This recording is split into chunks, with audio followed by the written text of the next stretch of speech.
I noticed you put, I think it's resting Tansy and Zico yesterday. Oh. Because they have to take part in this, I think, they're back in the wind again. Okay. Well, it's so hot, it's a good move to get those guys right. Yes, exactly. What do they call it, Crow? PCA? PCA, yes. My dad's favorite player. He struggled just to win on Saturday. I saw that.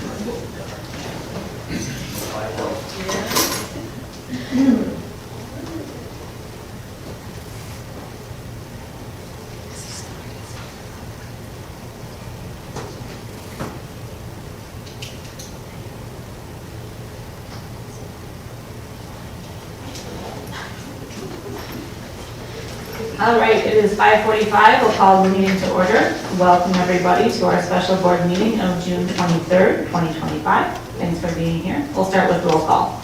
Amy Riddle Swanson. Here. Abe Smith. Here. Dominique Stewart. Here. Rachel Henderson. Here. Dale Welke. Here. Amber Kirsting.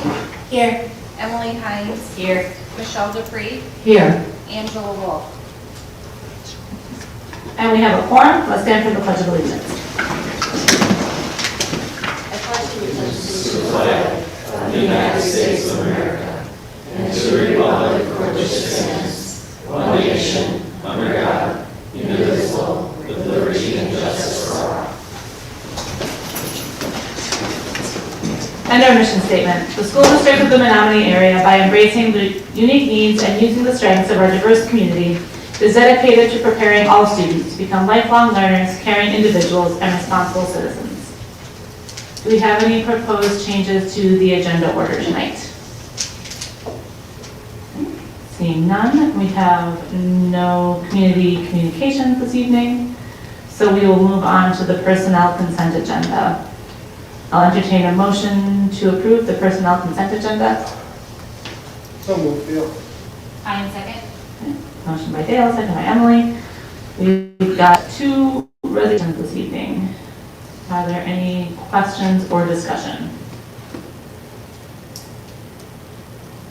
All right. All right, then let's vote.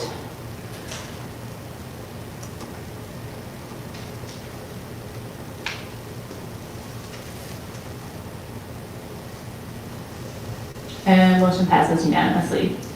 On to the action agenda. First up, we have the preliminary budget for 2025-26.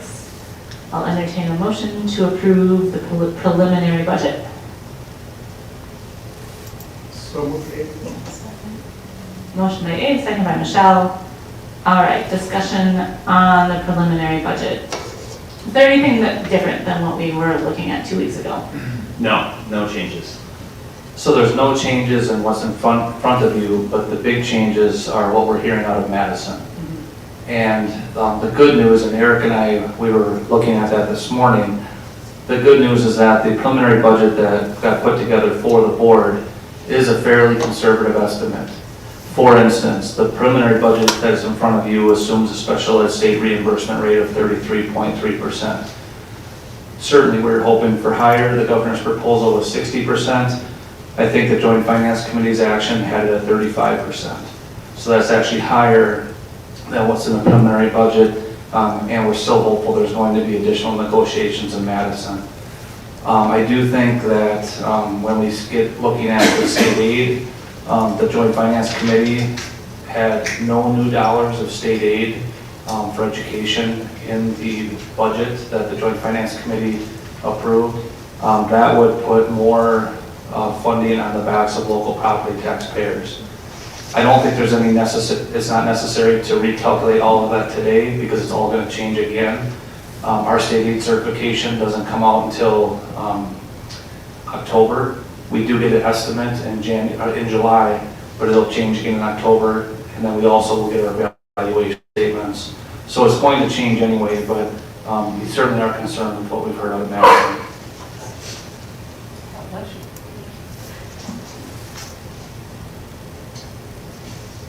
Just to help me navigate through the various attachments, could one of you point out kind of what the projected mill rate is going into next year?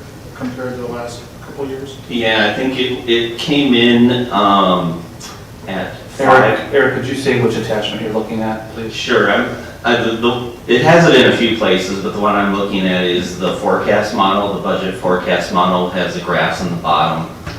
As you can see, the current year was $5.60 for a mill rate, and then the projected mill rate for the following year would be $5.59, so just a 1 cent lower change.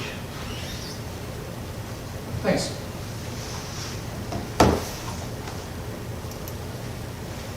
But to Joe's point, like that's a number that could very easily change if that state aid reduction is Correct. finalized. Yeah. Yeah, I just want to be sure I have the right baseline in mind.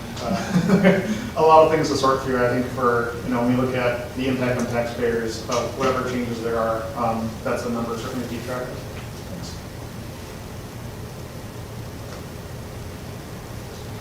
Any other questions or discussion? All right, let's vote.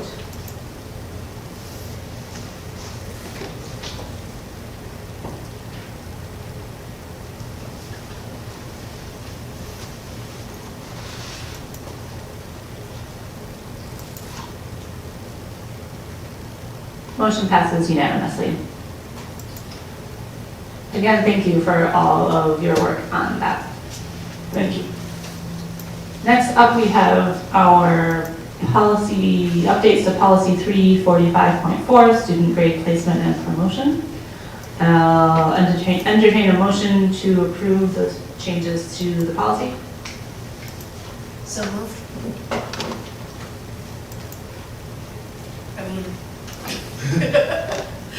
Yes, Is it the right thing? Yeah, the right thing. Yeah, I'm just waiting for a second. Can I second if I need those recommendations? Yeah. Okay, I'm second. All right. Motion by Amber, second by Emily. We are looking at a policy change that's slightly amended from what we discussed 2 weeks ago. Do you want to talk us through any of that, or? Just that I... Brian, use the microphone, I'm please. Oh, sorry. yeah. thank you. I'm in summer mode. All right, the only changes since we discussed last time were the items that were highlighted in red in the background. I think the board members for questions and feedback on that process.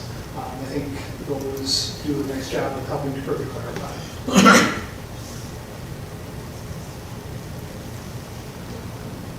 All right, thank you for that and for your responsiveness there. Any further questions or discussion?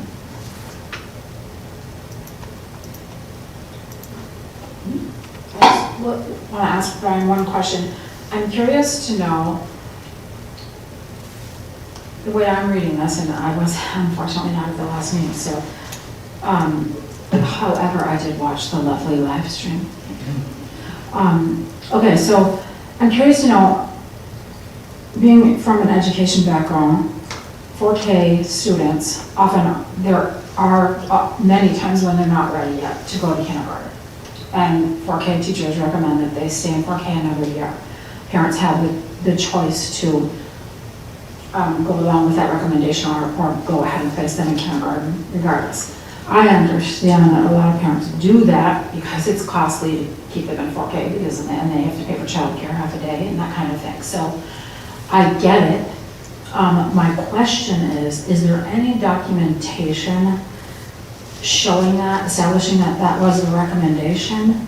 And even in the younger grades, that's still going to be the deal where parents can say, we want our child to move on, even though the recommendation may be retention? So if I'm understanding correctly, documentation that a recommendation may have been made for the student to do an additional year of 4K and a family chooses not to have their child do an additional year of 4K, how is that documented for? So in the student's Q files, the initial repeat form, if it's filled out, is included in there. As far as the specific wording beyond that, I would have to take a closer look to see how that is documented. I know that there's a record that is kept But how accessible is it beyond that initial year? I would have to do some follow-up to get back to you. Okay, and what about kindergarten, like kindergarten to 1? So, similar in nature, what I will say is when we take a look at 4K to kindergarten, we tend to see a larger number, and I'm just looking at some numbers here, anywhere between 9 and 12 students over the last 4 years per year for 4K to kindergarten that do an additional year. And then after that, it really isn't until graduation that we see any more than 2 at any one building, let alone a grade level of students that do an additional year. So from a documentation standpoint, it would be part of that student's year-to-year transfer record, and I think I'm calling it the wrong thing. Tony might be able to, as we roll students over, their grad year then changes, but their initial entry date would still stay the same. Okay. So So I don't know if I'm answering your Well, question or not. kind of, I think you're expanding on that a little bit. But I'm wondering if, when parents choose to move their children forward, even though the recommendation is not to, from the education, from teachers, from principals, from, then, and that's in parents' rights, I understand that. My question is that document, like, right, I know we use EduClimber, we're moving away from it. So is there some, are we moving away from it? Okay, I get confused, we're not moving away from it. Is there somewhere that's documented so future teachers can see that? So when they get kids that are really struggling, is there somewhere saying that last year's teacher recommended that, or 2 years ago the teacher recommended that? So the answer is I don't know how clearly that's delineated. There's a way for us to get at that information. It is something that we could talk with staff on. Is there a clearer way to make that documentation so that we're aware as the student transitions into the next grade level? But how readily available it is, I'm not sure it's Okay, super easy to see that. thank you.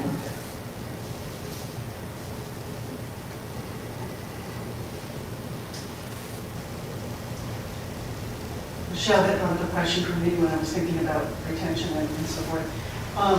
Do you make parents sign any kind of release form when they decide to go against what the education piece says and they want to move their children forward? The reason I ask that is because they come to a point where they feel like their child's not meeting the standards. Are they allowed to come back and say, oh, we made a mistake or whatever? And I don't know if that saves the district any liability or what that would mean, but I was just curious about that. Thank you.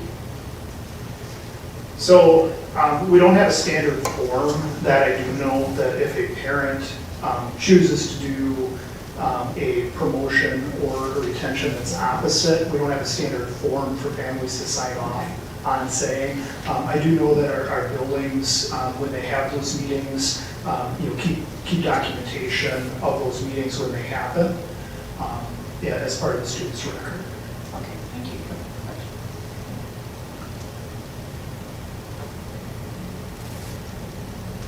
Any additional questions or discussion? All right. Let's vote.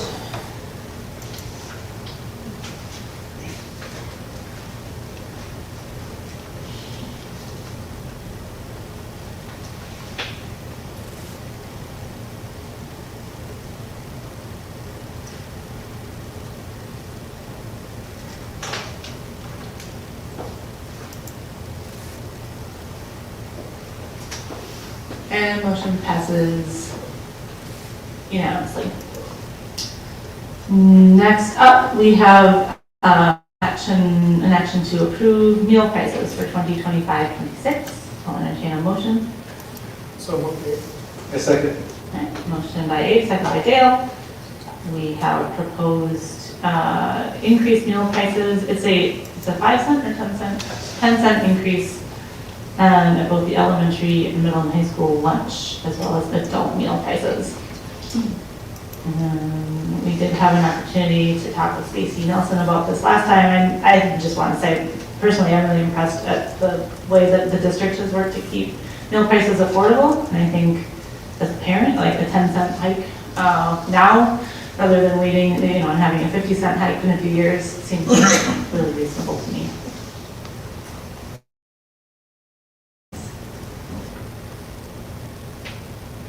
All right, let's vote. Flying through the agenda tonight.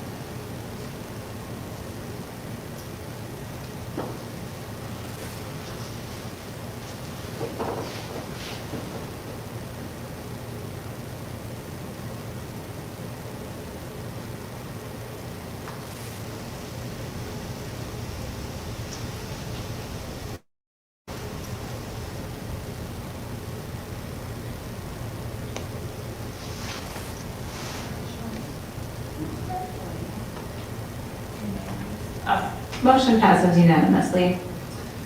Our discussion agenda. First up, we have a report on summer maintenance. All right, so this is basically going right down my to-do list for the summer. With that said, I think the first page and a half are all 30-year plan projects. We've talked about these a few times now, so I'm going to skim through them a little bit, but please ask questions whenever you have them. So starting out, blacktop maintenance, this is one of the projects that we do every summer somewhere in the district. This year it's going to be here at the ASC and Old Pond Elementary, crack sealing and painting lines, pretty straightforward stuff. Over at Wakanda, we're going to do a little work on doors. So two parts to it, replace doors in the exterior receiving doors at Wakanda, and then do some work to improve the main entrance. What we've seen from the work we did at the middle school, changing up the style of hinges that we use, has been working great. It's pretty rough crowd over there at that age group operating the doors. And they've been holding up great, so we're going to start spreading that to the other schools and hopefully extend life to all of our doors. Building envelope is going to be at River Heights this summer, similar to what we did at Wakanda this past year. Door sweeps and seals, just tighten the building up a little bit. Sidewalks and parking lots. Now this one is going to be more of a planning stage. I don't think we're going to actually get into the construction of it this summer. But we're going to come up with a plan to improve the bus loop and the sidewalks around the bus loop over there. They're getting to be in pretty poor condition. We have some trip hazards, things like that. I just want to take some time with it, reach out to some outside resources to make sure we get things such as ADA, all those types of codes right. We get our drainage right, things like that. So it's going to probably involve surveys, a little extra help on that one. High school chiller, another 30-year plan project. Oil separator, it's kind of a big deal to order this. It's made specific for our chiller, long lead times, and we already have it. They turned it around very quickly, so we have it in storage. We're just kind of waiting for a couple things, contractor availability and these temperatures to relax a little bit before we start working on a chiller. Track resurfacing is right around the corner, high school track. We're gonna put a structural spray on it, paint new lines, that type of thing. Working with athletic director and track coach on that one to make sure we get everything that they're looking for. Tennis court, that project is in process right now. So quick recap, we're gonna resurface the 6 northern courts, totally rebuild the 4 south ones. The 4 south ones are gone. The grading has started, ran into a little bit of a hiccup. We're going to have to reroute our irrigation, which goes down below the hill. That's an all summer project. And the main reason is that once we put that layer of asphalt down, we have to give it a 30-day cure time. So basically hands off for a whole month. We can't do anything with it. So, with no rain days, I think we're looking at August 18th to have that back in use. High school pool. We're really winding down the first phases of that project. Next up, what I will be exploring is new tile. So whether that's just on the pool deck or inside the pool, kind of hinges on the work that we might have to do with the plumbing. We're going to take a look at the plumbing that comes out of the filtration room and goes into the bottom of the deep end of the pool. There's the little bit of a buildup in there. I would like to water jet it out. I'm just a little nervous about jetting pipes like those and what could go wrong. So again, a little bit of a planning stage involved with this one. And we should know more in a couple months how we're going to proceed with it. That actual work wouldn't be until March-ish of 26. Gyms are, this is another project we do every year somewhere. So this year is going to be the middle school and Oak Lawn, along with the high school, which we do every year. And that's just refinishing the gym floors. Windows, a smaller project over at Oak Lawn, just a problem classroom with some leaks, gaskets that gave out, cloudy windows, we're going to replace the windows. And then finally, playground improvements. The staff and PTO of River Heights have arranged for some new equipment to be added near the pavilion, so we just need to kind of be ready for it. I think my memory is correct, we're looking at 2,000 square foot area to take out 12 inches of topsoil. So that, along with pouring the curb, kind of the buildings and grounds end of that project. All right, so the next ones are the smaller projects that are geared more towards our own maintenance staff. Over at the middle school, we started cleaning up the front of the building near the main entrance. There was a garden out there that was kind of in disrepair. Fence was poor condition. We removed all that. It's looking better. It's not the ideal time of year to be planting grass seeds, so it might take us a couple tries. Hopefully, we'll do our last fall planting and have it good to go for next spring. Same type of projects this summer out at Knapp. A couple things there. We'd like to relocate the outdoor burning area to a more accessible location. It's really neat where it's at, up that steep hill into the woods, but it's not the easiest to get to, and staff out there asked if we could just bring the benches down where it's easier for everybody to use that, use the area. So we'll do that, and then cleaning up the front of the building at the drop-off, bus drop-off. A little bit more grounds work, trees and stumps. So we've been losing ash trees and we've been losing softwoods, primarily by the high school with the softwoods. I think we have like 2 trees to bring down, and then we'll be going through the district grinding up all the stumps over the summer. Potholes, one more of those annual projects, self-explanatory maintenance goes around and fills those. And finally, Downsville, we have a start on relocating the classroom supplies, equipment, all that in 2 towns or 2 schools. I would guess a couple more weeks of doing that, and we'll be winding down that process. For our custodial staff, deep cleaning classrooms, common areas, high touch, redoing floors, carpets, all that good stuff, HVAC, filter replacements. And then at River Heights, of course, kind of keeping up with the daily needs for the summer program. So that's pretty much it for our staff. Last but not least, we have some training scheduled for late August. CC10 comes in and does a health and safety training for the entire buildings and grounds crew. So that is our summer to-do list. Any questions? Have you found a market for all the ash trees, or at least a use for the mulch? So a lot of ash trees, they're all good for everyone. Yeah, they're going to love the ash wood. So yeah, we're putting it down below the hill by the high school for lack of better places. No, we don't, unfortunately. I know the forestry companies are trying to dump ground ash wherever they can because they've got just loads and loads and loads of it. So. Yeah. Eric, I was happy to hear that you were involved in the athletic director and coaches in that track project, and because that hasn't always been the case, and so I'm really glad to hear that you're on top of that, and hopefully the principals will all be involved in all these other things that you mentioned.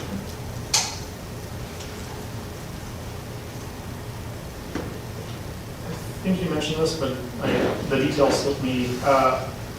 When do you expect the next kind of detail to come forward in the pool project in terms of what next steps are looking like as the first phase wraps up and the new phases are being considered? Just kind of rough timeline.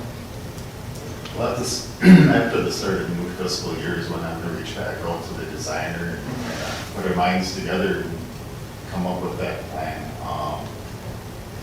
Going back to the last 30-year plan update, the board approved to replace the plumbing if necessary and, tile, things like that. So we wouldn't go beyond any of those approvals.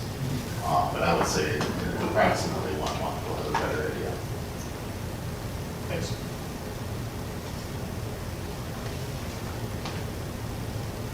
Are there any other questions or discussion on the summer buildings and grounds work plan? Thank you so much for presenting your update. Great to hear what's going on in the district this summer. Next up, we have a review of the SDMA Education for Employment Plan. And I think we've got Mr. Sterry here to present this along with Brian. Just a real quick background here. This is an annual process that we're required to do. Mr. Sterry does a nice job of assisting with our career technical education and academic career planning, not only at the high school but throughout the district. A couple of background items. The updated plan, which after it's approved at the first meeting of the year, so in July, that will go on our website, has been updated with current figures based off of Department of Workforce Development. We had a few tweaks with our ACP curriculum and scope and sequence at the middle school and high school, so it's been updated to reflect that. We did notice just before the meeting that we have what appears to be 2 slide 12s in, so one of those duplicates that get removed before it's actually approved. 11 and 12 are just duplicates of each other, but the notes coincide correctly as far as the updates there. So on my end, what I do want to share is this really has been what it's intended to be, which is a collaborative process between our school counseling departments, our classroom teachers, and career technical education. When Ed for Employment began, it really was a case where a lot of departments operated in silos. They didn't really know what the other departments were doing.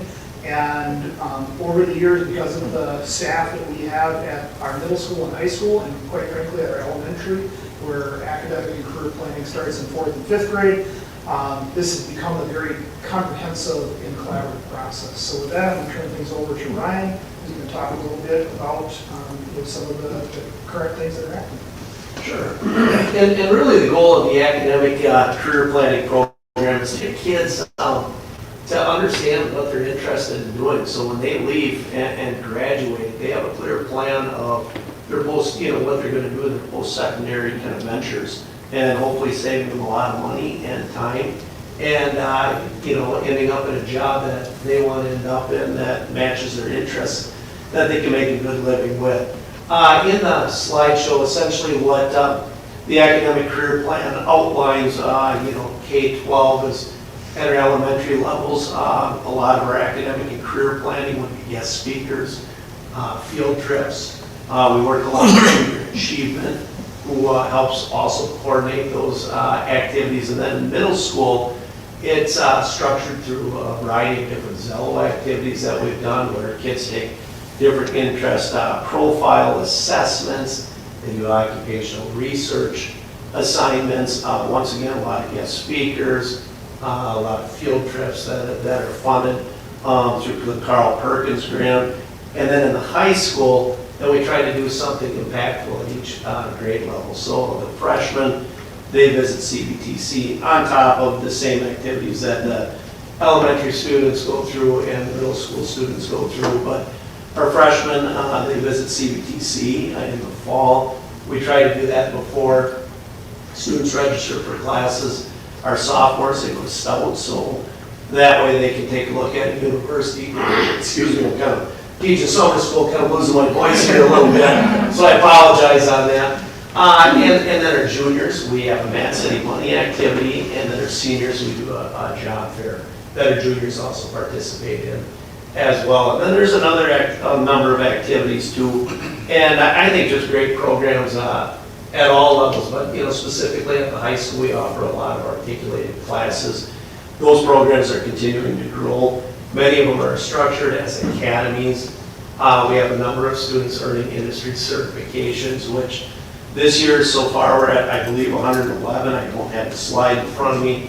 The exact same as last year, but that'll probably grow. We have a number of students that will be earning CNAs over the summer, and EMTs and firefighter certification. So really giving the kids, I feel, a leg up on kids, you know, from maybe other schools, you know, having these credentials built in and knowing what they want to do after they graduate. So that's in a nutshell our program.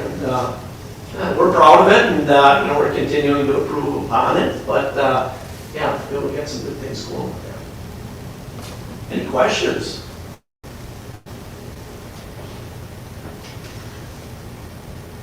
I've got one question about one of the slides. If I can find it. It was the one after the duplicated one, slide 13. This is the post-secondary enrollment trends. I don't think, I just want you to describe what it says, because I can't quite, when I read the top description, it does not make any sense to me right now. So you just like tell me like what this graph is showing me. Yep. Sorry, I'll turn it back on. All right, so again, it's taking a look at our students who have graduated, who have enrolled in post-secondary after high school. It's taking a look at the first fall after high school as opposed to at any point in time after high school. So there are some information that is reported in other places, and if you take a look at how many students have enrolled, the system that we use, the Wisconsin Department of Public Instruction, WiseDash, there's a public portal, does a really good job of capturing that first fall. And you can kind of see, again, this is for our graduates in Menomonie, you know, and it's either a 2-year or a 4-year school. So it would capture either of those options. So this is, so let me see if I can rephrase that if I'm understanding you correctly. So of our graduates at our school, those who enrolled in either a 2-year or 4-year college post-secondary education in the fall immediately following their graduation. Yes. This is that the percent of those students. Okay. Yep. And we do know that that number ticks up a little bit. Right. But there's not what DPI has shared in the past. It's harder to calculate or make sure that that's an accurate number because we don't know semester 2 or 3 or 4. And the range only goes up to 22, 23, which also, that is like, again, like kind of the students who were in the middle of high school during the height of COVID and lots of disruptions and lots of turmoil about what is college for in that context and so on. So I just trying to contextualize that number. Thanks. One comment, I think that, you know, I remember hearing back during the early parts of the strategic planning process, back in the winter, the discussions that were going on, people maybe weren't as connected with the school personally, really advocating for, you know, getting students career ready and knowing about what jobs they can get and making sure they've got connections to local industry. And there were people who were more connected to the school saying, yeah, we do that, it's fantastic. We've got this amazing program, this education for employment, all the associated programs that are tied together. I kind of wonder if a version of this slide, and this is a lot in these slides, but like a version of this that's a little more compact and to the point, might be a really good thing to kind of share with the community through news sources or whatever, as like, look at, you know, especially in the summer when like there's less news from the school itself going on, but like just to say, hey, like look at these amazing things we're doing to get our students into a career-ready path and knowing what's out there in our community. Great, got it. Thank you. I think that's a great idea. I had a question about the same slide. I was, not so much a question. I was just kind of surprised at the downward trend. And, you know, you kind of alluded to that, maybe it was a COVID thing. But is that a statewide trend? Yeah, the short answer is yes. It's not unique to Wisconsin. That's nationwide. Seeing more and more students who are pursuing something other than going directly into traditional post-secondary education program. So then on the next slide, it kind of surprised me as well that the 2-year And the one thing to keep in mind with that next slide is those numbers represents all of the students that enroll, where are they going? So, this isn't 100% of the graduates, so if you look at the 22-23 school year and you line that up, that's of those students that enroll, do they go to 2-year, 4-year, or something else? So I was surprised that, I would have thought 2-year tech schools would have been on the increase. Just my perception of what was going on, but that kind of said something different. Is that slide 14 with the multiple bar charts, is that also the first fall, or is that like over time? That one, I would have to go back and double check. I thought I had a note in there which one it was, and now that you asked the question, I don't remember. It just, I think Dale's, I think, picking on something I kind of was looking at, it's interesting to see that, the trend is going down, and I think, I personally wonder how much of that is kind of the measurement of saying first fall. I think it is more common now for students to do like a gap year or take a job or travel, maybe even just for 3 months and enroll in the winter or something like that. And I think a lot of people kind of, take a little more time before getting into kind of a 4-year college. I think that's a thing, which wouldn't show up in this data, but it's very hard to capture because how are you going to track a student down 3 years later and figure out what they were doing?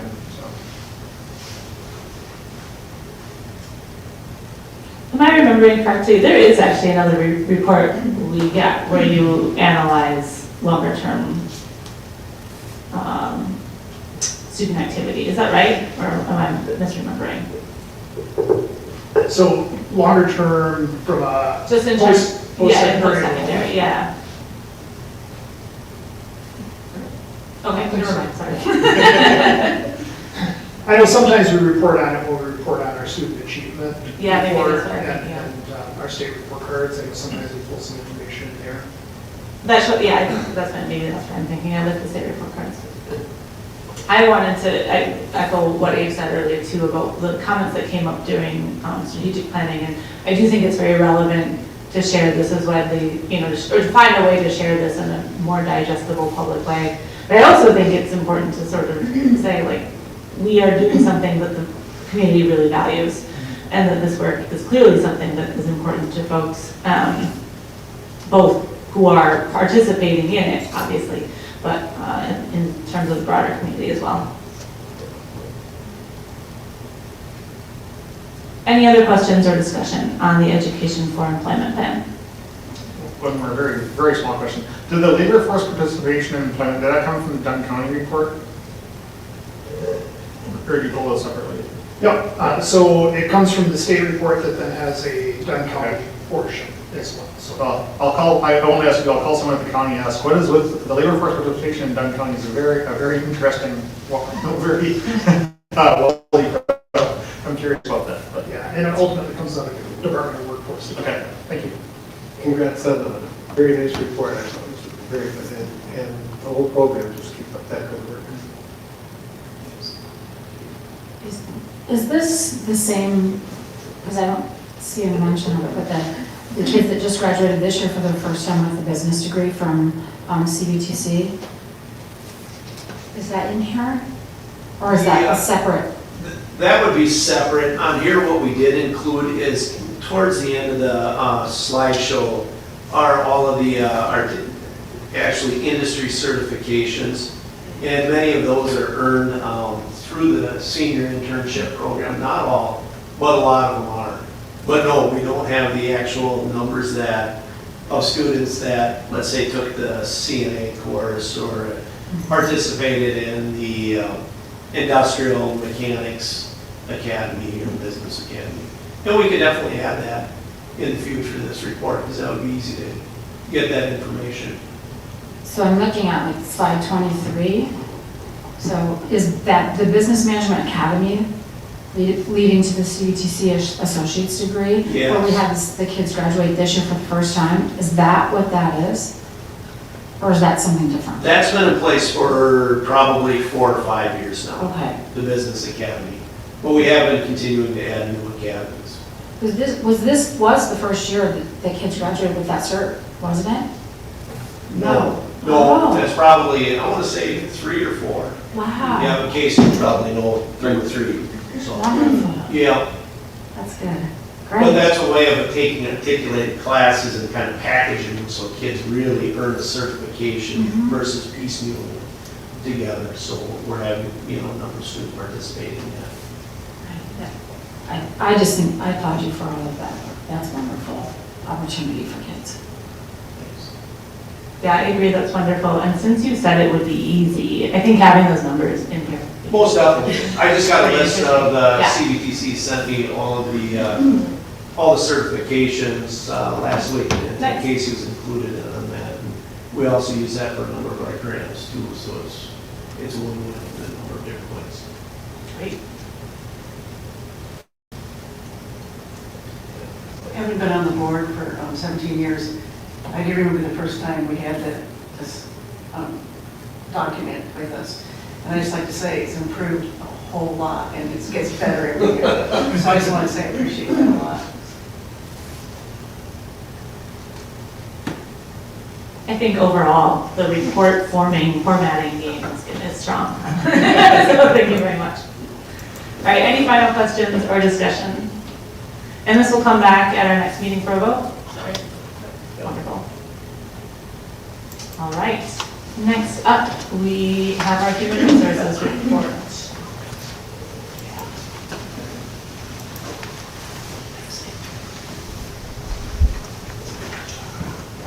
Sorry, because my software needs to adjust there. Take it away. All right. So we will start with just looking at the total number of employees for the district. We have 463 employees within the district, and you can see the breakdown within each classification. And then talking about the number of years with the district, you can tell that we are a very young district when it comes to our employees. 214, which is about 46% of our employees, have been with us for 5 years or less. So it's a kind of a changing market. This includes all of the classifications too, not just the teachers. It includes all of our employees. Looking at statistics, exiting statistics, I know this is always something that's on everyone's mind and I think really important to keep track of. It looks like we've kind of trended down a little bit since COVID and kind of leveled out, I would say, with our resignations and our retirees. I think we hit a peak a little bit earlier a few years ago, and now we're looking at, I think, pretty stable numbers when it comes to our teachers. And paraeducators, I'm proud to say that this year we more than cut in half the number of paras that resigned throughout the school year. And that's something that Tony and I talk about daily, weekly, trying to make sure that we're providing the professional development, the onboarding, and the information that our paraeducators need to feel comfortable doing their jobs. And so that was one of the initiatives that we had this year as well, was to develop Tonya did a great job in developing a paraeducator handbook that we will roll out this fall. But getting some input from paras and on what works for them and what they need, as well as we are going to be implementing a paraeducator mentor program that will be starting this fall as well. Excuse me, so I'm hoping that number decreases even further. We've lumped together our clerical, custodial, school nutrition staff. Again, very similar numbers to last year as far as resignations and retirements. And then administrators and coordinators, again, we're very fortunate to have very little turnover. And I think it's important to note that consistency really at that level helps to provide quite a bit of stability for our staff. Same goals and everybody kind of working together and having the same vision over time. And then our supervisory aides and our educational support specialists, that was up slightly. And that is a high number when you look at, excuse me, about 50% that resigned. But those positions are part-time positions, typically anywhere between 1 to 3 hours a day. And so somebody will maybe come in and then move into a para position if they need more hours, or they find that, it's not fitting their needs, and so they will move on and find a different position as well. So, any questions about those statistics? I just want to say thanks for the update on paraeducators. I remember last year at this time being very concerned that I jumped from 7 to 30. Yeah. And now it's like, okay, not only is it stabilizing, there's also a clear plan to like keep those valuable people in district. Exactly, yes. And it's great to see that change. Yeah. We like to also talk about just the reasons that teachers leave. Hear frequently about all of the different reasons that teachers are leaving the profession. I think it's important to understand specifically why our teachers are leaving. So out of the 11 that resigned this year, and again, not including retirements, 5 of them accepted a position in a different district that we're aware of. Excuse me. 1 accepted a position outside of public education, and another 5 were leaving due to either personal health reasons, or many of them because they're moving themselves or their spouses are moving, to a different city, and so it's no longer feasible for them to work for us. With regard to the exit survey, I know that was an important thing last year that we talked about, and the board really wanted me to focus on that, and so we really did. I made that an initiative between my assistant and myself. And so we went from 12 completed exit surveys to 29 completed exit surveys. We did not change the survey. We felt like the questions that were there were important and that they provided very good feedback and information for us. And so we didn't see an area where we could really cut. If we start to see a dip again, or if we get feedback from people that it's just too long and that's why they're not completing it, then we will make that change. But we worked really hard to make sure that we were timely with getting those exit surveys out as people were leaving, and that they had enough time to be able to respond to those. The other thing that there's always an option on there for staff to request a meeting with me, and so throughout the year, I did meet with some staff members that were resigning, and then I met with 3 staff members at the end of the year as well that were finished. And again, great information, and we'll continue to work on the things that they cited as maybe some issues. I'm actually, and this is not, we didn't plant this. I'm very happy to see that our highest scores are in that human resources is helpful. But keep in mind that we run the gamut of a lot of different things. We handle benefits. We're kind of the day in, day out pieces. And so we want to continue to be a support for our staff. And it's nice to get that feedback and to know that what we are doing is helpful and appreciated.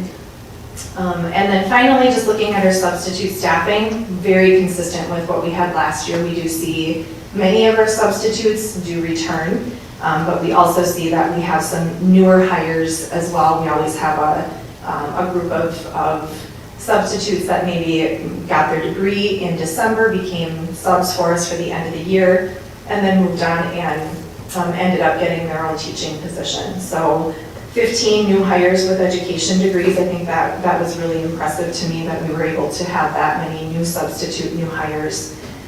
Continuing to work on, paraeducator substitutes and custodial subs and school nutrition as well, because those areas definitely, we need to hopefully find some consistent people. So 94 subs complete totally within the district for this last year, and then you can kind of see the breakdown there. So any questions about the report? Anything beyond that? I wanted to just say congratulations on getting that exit survey number. That's a huge jump, and you took that very seriously. So thank you. Yeah. Go ahead, sorry. Sam, would it be appropriate or would it be possible for you to show the scores of, show the top one and the bottom one? I'm kind of curious about the rest of them. Sure, yeah, I can certainly get that. That's very easy to kind of pull together. So to see the percentages for all of the questions that are asked, or all of the areas, would that be helpful? Okay, sure.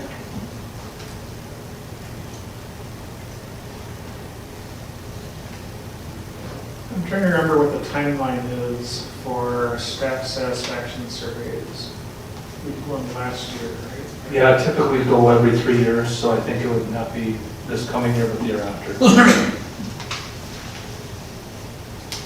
I think as these exit surveys, are not, with more feedback and more history in them, when it comes to that point, seeing how the exit surveys line up with the current staff might be somewhat interesting, right? If we could look at the staff satisfaction or concerns, say, a year ago versus the people who resign this year, next year, and over time. Maybe the data is too sparse, but it's really, choosing anything we can about staff concerns is a deeply important thing, as you know. Yeah, absolutely. And I know in the past, I think we've done some surveys as well, and talking to our existing staff about why they stay. And that is something that I think we could also implement, periodically throughout the year to find out some of the positive things too, or concerns that maybe people have but haven't, addressed. I do think that, again, part of the reason that we do well with that portion of the survey is we really try to be accessible. Bethany, my assistant, really tries to be accessible, and then I do the same and get out into the schools and give people an opportunity to come and talk with me instead of having to send an email or set up a time where they come here. I meet them where they are, and so I do think that does help quite a bit with making sure that people are addressing concerns, asking questions or giving me feedback throughout the year. You mentioned the paraprofessional mentorship program, and I love that idea for the handbook. What would that look like for the mentorship? So what we've talked about and what we would like to see happen, we've talked about a couple of different models, and what we've pretty much settled on is being able to pair a new para with someone who is in the same area as they are. We've also talked about maybe having like one designated person at each level, but we didn't feel like that was maybe meeting the needs of the new paras coming in. So we're looking at pairing them up very similar to our teacher model with someone who is in the same area as them, doing the same job as them, or at least very similarly. We would like to provide a day of shadowing, regardless of when they come in. Probably not as much at the beginning of the year because we have those PD days built in, but throughout the year as we're bringing on new paras, allowing a day so getting a substitute for the existing para, and then they walk the new para through their schedule so that they know where they clock in, where they put their things, what their typical day looks like, when they eat lunch, all of those pieces. So that's what we're looking at as well. And then there's a monetary amount that would go with that for each one of the mentor paras. Again, very similar to how we do it with our teacher model.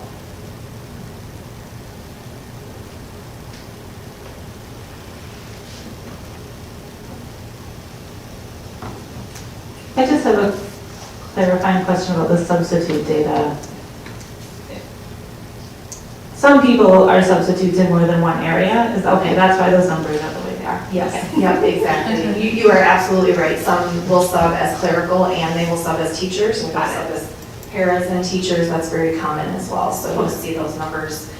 There is some overlap there.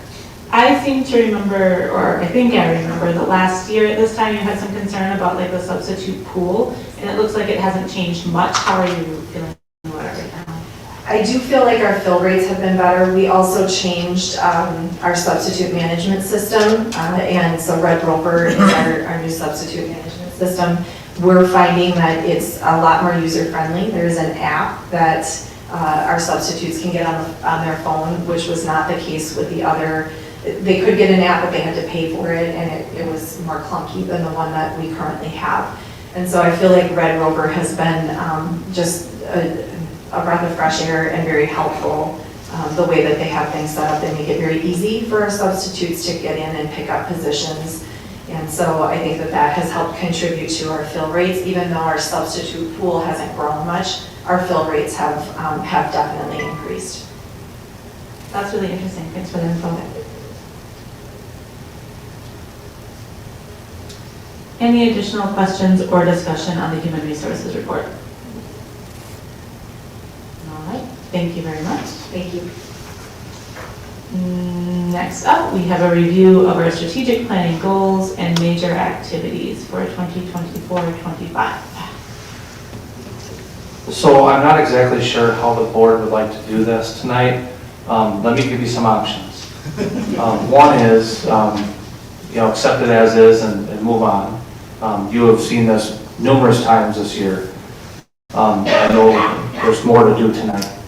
Another thing, we could just concentrate on what was done during the fourth quarter, or I could give you the highlights for each pillar. It doesn't really matter. It's whatever the board would prefer to do tonight. I think it'd be worth maybe highlights of the quarter four updates. I don't think even going through all the red stuff necessarily is necessary, but if there's highlights of those highlights, that would be nice.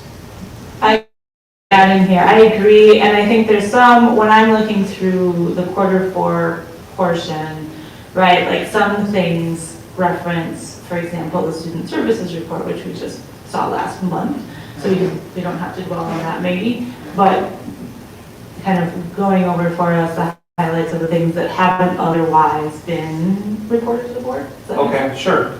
That wasn't really one of my options.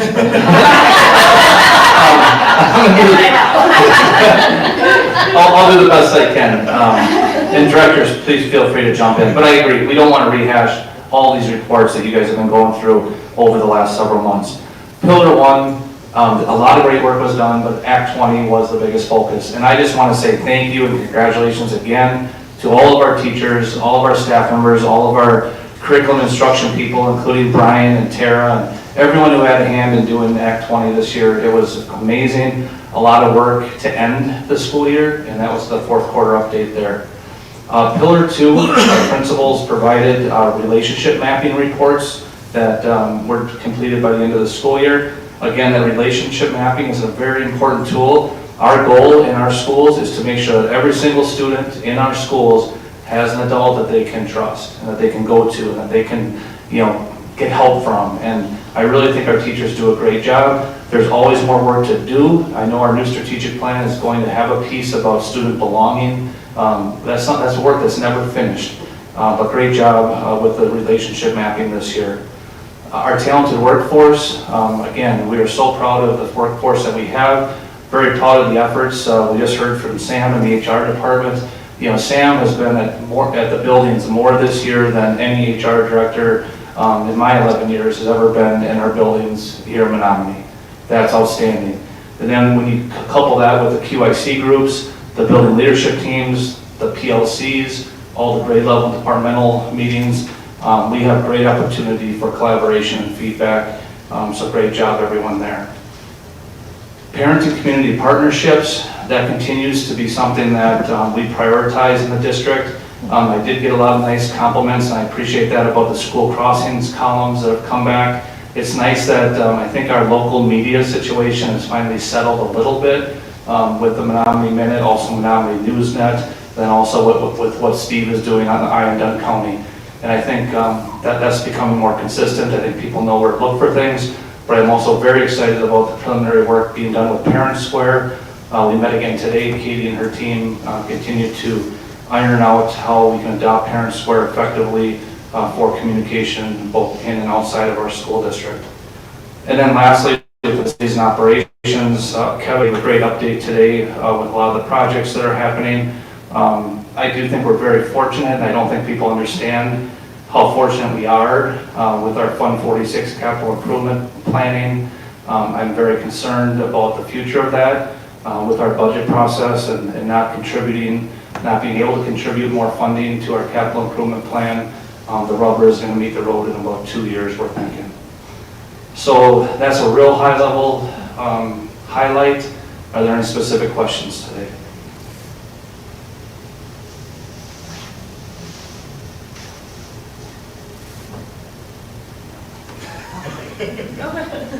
Thanks. Thank you.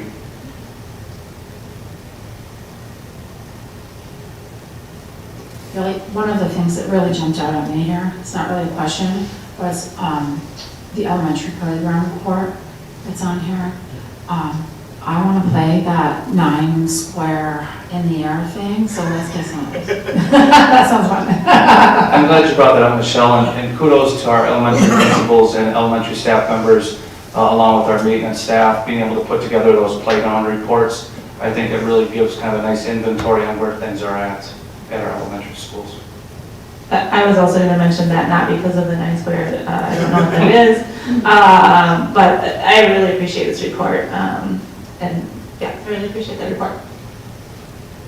I was gonna say, yeah, I think it's been a year of a lot of big things, right? And it's worth noting that, there was, starting the year with a new financial director and working that out, right? That was a whole, I remember back in the fall, there was a lot of concern on how are we gonna, navigate this tricky budget situation with a new financial director. It's been working out fantastic. This is great, in my opinion. And that was the first of many kind of dramas over the course of the year, right? Obviously, the very unfortunate and difficult, but I think well-managed Downsville situation was something that wasn't anticipated until that kind of February timeline looking at the enrollment. And the other thing was the strategic planning process, which is always its own fairly intense and workload to get that set up and rolling. And so those are 3 things which kind of stand out to me as unique to this past year that weren't early on the work plan in June. Well, I guess the strategic plan was, but the rest of those were not really on the work plan. Things that had to be adapted to and worked around, and all hands on deck in many ways. So it's a lot of good work this year. Thank you. And the strategic plan is a once every 5 years, 5 or 6 years. So you're right, that it was kind of a unique deal. And I don't want to steal the thunder from the committee. The committee's got a real nice presentation, so stay tuned in July. But a lot of work has gone in, and we're excited about the new strategic plan.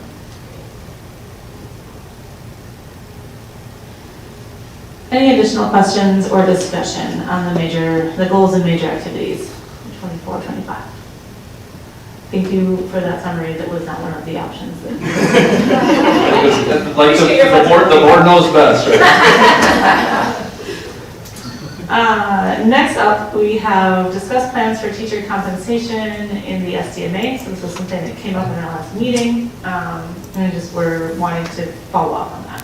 Yeah, I think that's a good idea, Rachel, and I appreciate the board and the direction that the board has been providing us. I think most people know that there is a teacher shortage, a major teacher shortage across the country, and Sam's report kind of covers some of the challenges that are going on with the teacher shortage. We're very fortunate in Menomonie. We have just a wonderful faculty, wonderful staff. There is more movement than we've ever seen. A lot of that is because of the number of opportunities that are all over the place, the lack of certified and highly qualified teachers, and frankly, the free agent market that's been created. And we still do very well. However, all these systems that have been built, all these systems, in some cases that have been established and then modified and then amended and then tweaked and then, over all these years, going all the way back to collective bargaining and then up through the time since then, all these systems are really, I would say, at a constant state of flux. And we've seen that pretty clearly even at the school year, and some of the concerns that have come forward, some of the concerns that have been addressed by the board even. And I think what has become loud and clear is that more work needs to be done. And I think this is an important thing for us to publicly talk about, that 1, we're aware of it, and that 2, we do have plans to collaborate and address it. Resources are limited. I don't think promises can be made, other than the fact that we promise to be collaborative, we promise to be transparent, and we promise to do our best to try to recruit and retain the best staff possible. Any comments, follow-ups, suggestions, anything?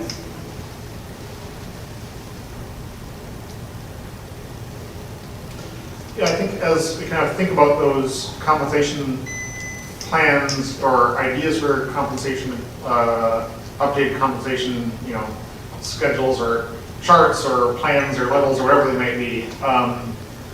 I remember, was it 2 years ago, there was the discussion about the accelerated pay program. And I think the thing that's interesting about that is that there was pretty clear feedback from staff about what they maybe did, but mostly didn't like about that particular layout.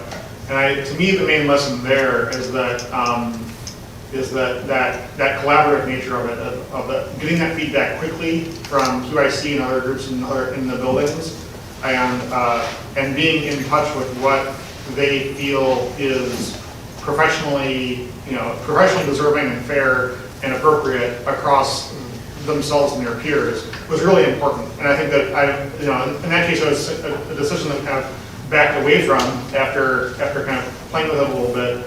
And I think actually the fact that the feedback came very quickly is deeply important. And so as we kind of explore these sorts of compensation plans, I think, like I said, being collaborative, engaging the staff as much as possible, and not that we can have have the staff like 400 people writing up the plan as a chart, but getting feedback, looking for suggestions, looking for concerns that maybe people didn't think about, and being as collaborative as possible can really help make that something that people buy into and accept, whatever the change might be. Because any change is going to be, make some people's position look relatively better, make some people's make it look relatively worse, and understanding the pros and cons and balance between those in different situations is, of course, the role. So. And the good news is we have marching orders from our strategic plan, and again, the plan itself is going to be presented in July. Amber's been serving on the steering committee as well, but one of the things that's clear is that our community, one of the things our community values the greatest in our school district is ensuring that we have a very highly qualified staff of caring individuals that want to work with our kids. I think that was, you saw that data, right, Amber? Yep. So, whatever we do is going to be aligned with that. The challenge is how much can we do? Yep. And that's the question we'll punt Yep. for at least a few weeks. But when our staff gets back in the fall, we are going to have to address that very rigorously. So to be clear, you'll be kind of figuring out throughout the summer, maybe a template for a committee or a pitch for a committee that we would start to form once that come back in the fall. Yes, we will. We have talked about the potential of using the QIC group as a sounding board, but I think this is something that is going to have to go beyond the QIC group. Yeah. As great of a job as the QIC group does at representing all of our buildings, I think we're going to have a standalone ad hoc committee to really dive into this deeper than what quarterly QIC meetings can get done. Yeah, I agree. I could see it, having served on the QIC committee, I could see that, blowing over everything else that the QIC would want to ever talk about. So, but yeah, I think a separate committee makes a lot of sense.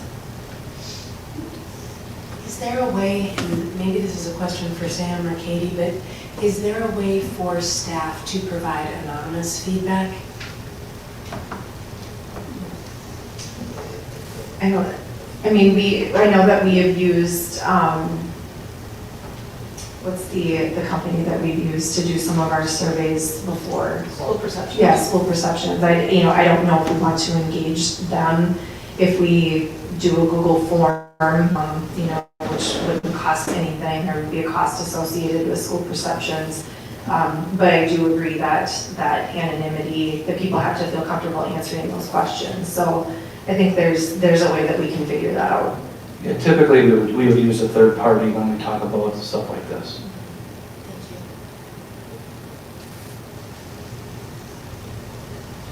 Any additional questions or discussion on plans for teacher compensation committee? All right. Next up, we have the calendar of board reports. Is this something we need to approve, or we're just reviewing this for information? Well, if it's okay with you, what I would like to do is have everyone take a look at it and then bring it back one more time. To be very upfront with you, I have not spent a lot of time on this. I appreciate Jenny putting it together. She basically took what we've done over the past year and then cast it forward.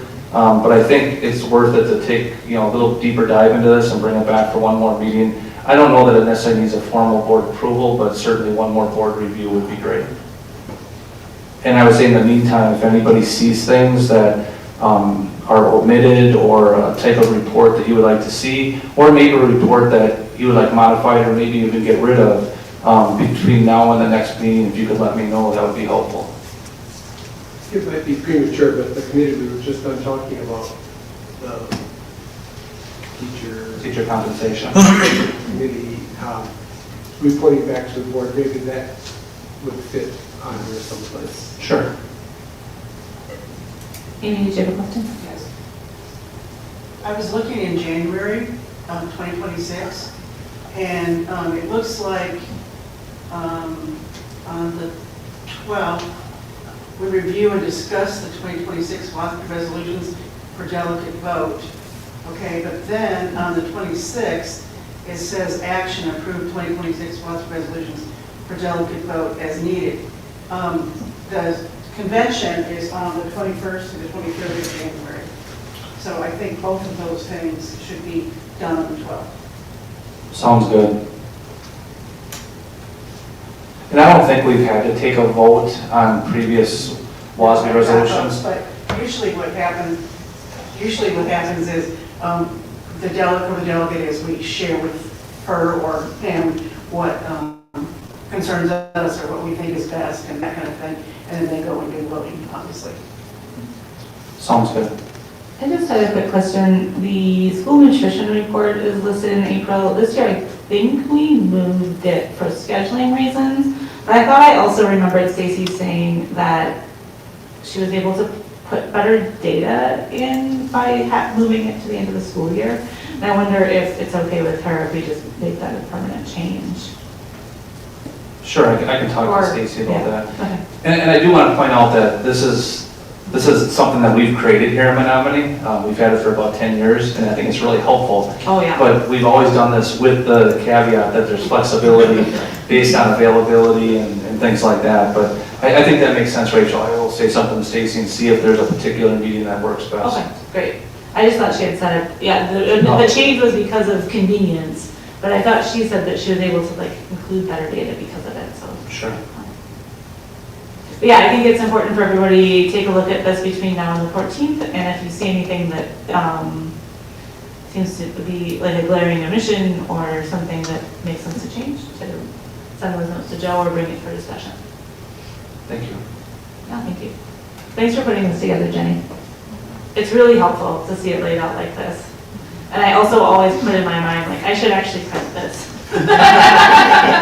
once it's finished, so I know when things are coming. Also the colors are Nice. Good job. All right, items related to next meeting dates, board committees, and reports. We have our regular board meeting on July 14th, special board meeting July 28th. Our regular August meeting will be August 11th, and our special board meeting, we have a short special board meeting scheduled before our annual budget hearing on August 25th, which both will be at the high school. So please keep that in mind. Any questions on items related to next meeting dates, board committees, and reports? All right, seeing none, I'd like to suggest we take a 5-minute recess before we prepare to move into closed session. Thank you, everybody.